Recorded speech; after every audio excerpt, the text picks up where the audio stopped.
which people do even if they don't know about it, right? But for me, I've been seen by millions of people. And like, I'm not saying I'm this big shot or anything, but I've had some viral videos here and there. I've had some successful eras here and there, you know? I'm known by some people. I've made an impact here and there in the smallest or even big ways, you know? And so I was literally thinking about how I don't have access to like the experience in life of not having made an impact in my life yet. Like, it's just something that I naturally did because I was just doing my passions and doing what I wanted. And it was just a circumstance of me following my dreams. But let's try this.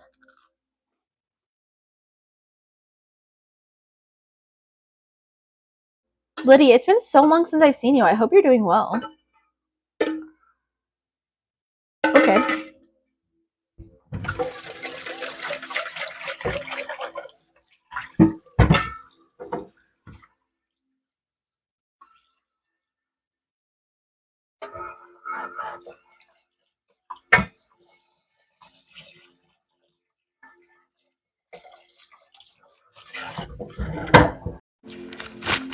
Isn't it so crazy, y'all? Literally think about this. Moses, throughout the entire Old Testament, is like God's second-hand man speaking for him, sharing the laws and everything.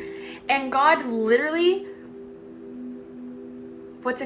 disowned him. He disowned Moses. If even Moses can't find favor in the Lord, what fucking hope do y'all have?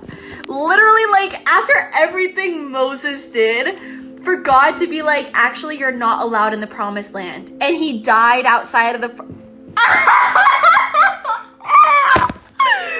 like, please! Why was Moses disowned? Like, that's literally hilarious. Well, actually, that's a rhetorical question, but let's get the literal answer for it. Why don't we? Because I have the answer right here in our handy dandy little book.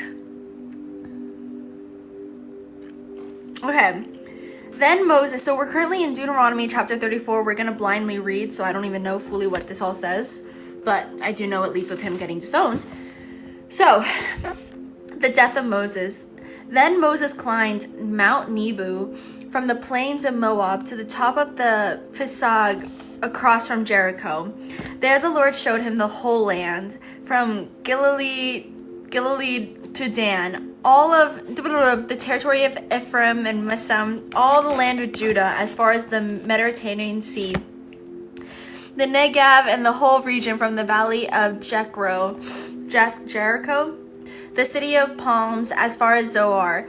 Then the Lord said to him, "This is the land I promised on oath to Abraham, Isaac, and Jacob when I said, I will give your descendants. I have let you see it with your eyes, but you will not cross over into it."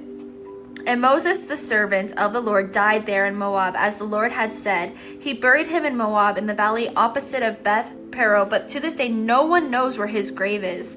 Moses was 120 years old when he died, yet his eyes were not weak, nor his strength gone. The Israelites grieved for Moses in the plains of Moab 30 days until the time of weeping and mourning was over. Now Joshua, son of Nun, was filled with the spirit of wisdom because Moses had laid his hands on him. So the Israelites listened to him and did what the Lord had commanded Moses. Since then, no prophet has risen in Israel like Moses, whom the Lord knew face to face, who did all those signs and wonders the Lord sent to him to do in Egypt, to Pharaoh and all his officials and his whole land. For no one has ever shown the mighty power or performed the awesome deeds that Moses did in the sight of Israel. Your hair looks different. I cleaned it. I took a shower. But yeah, the Lord was literally like, you're not welcomed here. You're not even going to be buried here. Like, what? What? But hey. Hi, Jesse. I'm in now.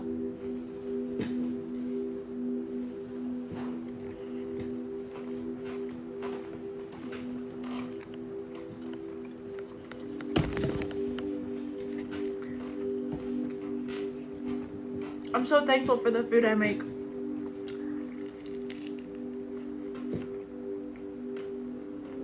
Today's been a pretty good day, I can't lie.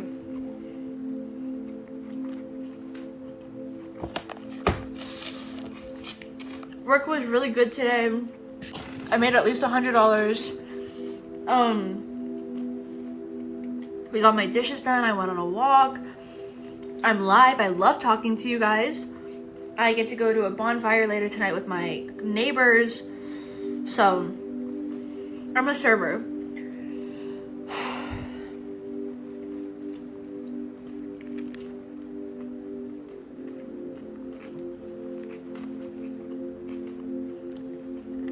Who are you splitting on? Yourself or someone else? We have 2 fire pits on the property. And so, last night they were doing a bonfire in the back. And I ran and I joined them.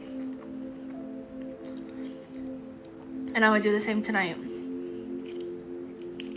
My best friend, what was the trigger? Do you know what the trigger was and like how it made you feel? And yes, I agree with what they said. Like, I would really encourage you to kind of just take a step back right now, talk with us and stuff, instead of saying something to them, just so we can kind of get a better understanding of how we're feeling first and where the split is coming from. Hi, Fred. Bye, Fred.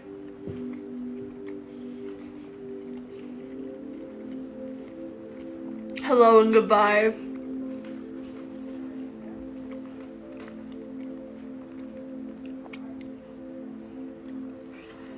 I would ask him about it. Be like, hey, how are you doing? Check in on them. And now I don't want to leave is crazy. That's crazy.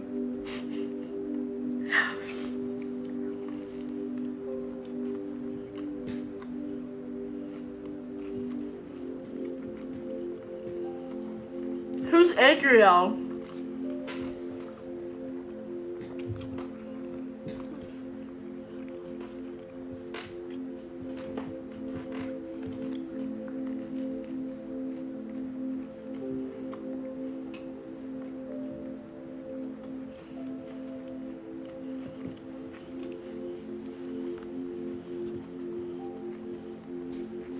I feel so good right now.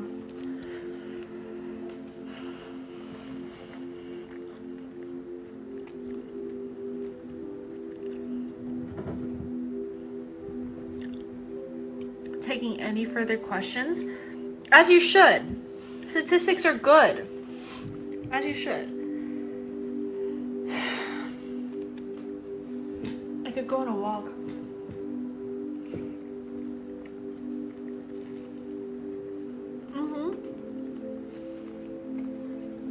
It helps ground me.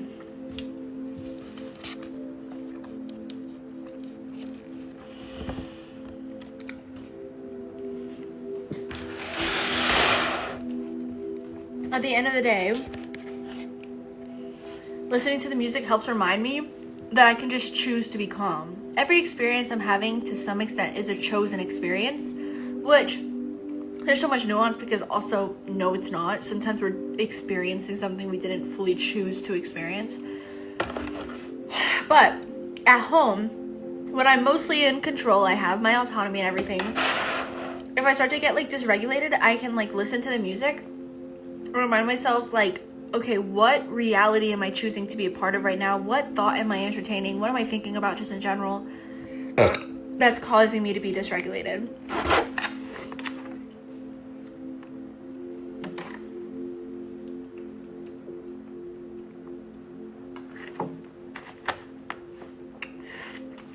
Alright, why are you so damn wise? I've gone through a lot of experiences. I've lived so many lives. But I'm also not all that wise because I have so much more to learn and I have so much more to experience. Like today on my walk, I was thinking about all the things I'm going to experience later in my life. All the people I'm going to reconnect with, all the people I'm going to meet, all the people I'm going to experience. Like, but I would consider myself to be somewhat wise. But because I've gone through a lot of experience, I've lived so many different lives. It's crazy.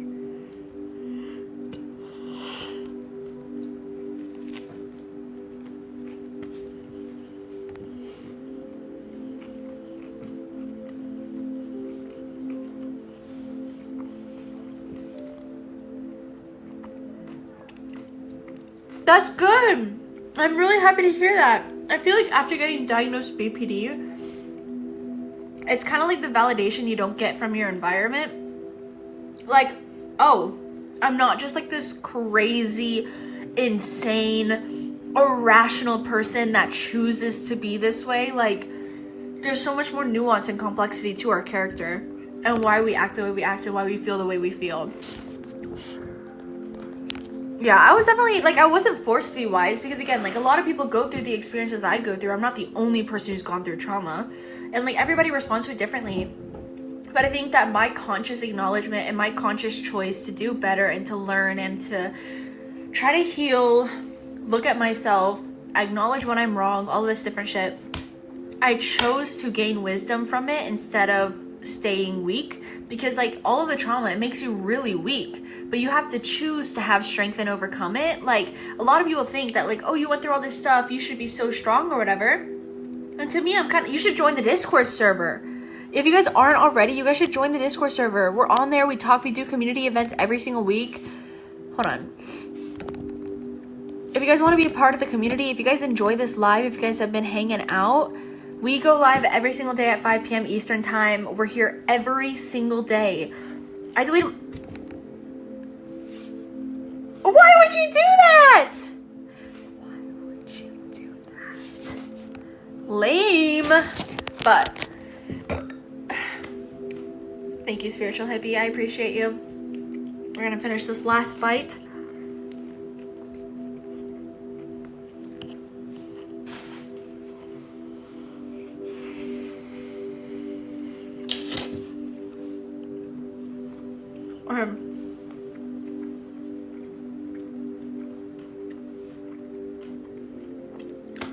I am tired. I need to get a haircut. I can't wait to get my eyebrows done, get a haircut, get my nails taken off.